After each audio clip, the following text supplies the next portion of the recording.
Director of the Tasmanian branch of Southern Farming Systems, Nick Taylor, is leading by example in the adoption of GRDC-funded advances in technology and varieties. This season, Nick is growing the new dual-purpose wheat Revenue, which was bred via a partnership between GRDC and CSIRO. Nick hopes the new variety lives up to its promise of producing large amounts of grazing dry matter, as it did in SFS trials. We think across the high rainfall areas of southern Australia, it's going to be the benchmark.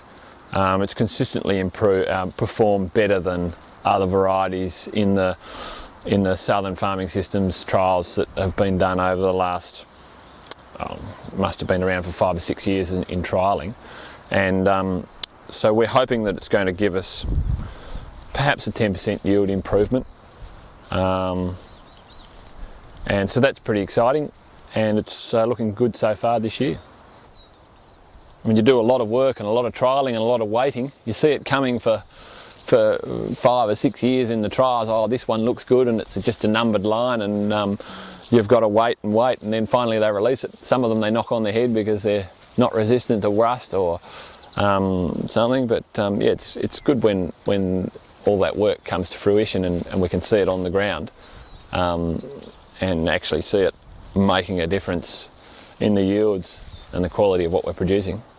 There's people that are still growing old varieties of wheat that they don't know the name of, and you know, that's fairly unscientific compared to the data that Southern Farming Systems is producing, and you know, it's pretty hard to argue with science. Nick says research into raised beds and dual-purpose crops keeps his business moving forward. We're standing in a crop of McKellar red winter wheat, and it was planted very early after a crop of poppies. It's on raised beds. We irrigated it up, and then we gave it a little bit of autumn grazing with sheep, and we're taking it through, and it's now at a sort of a milky dough stage.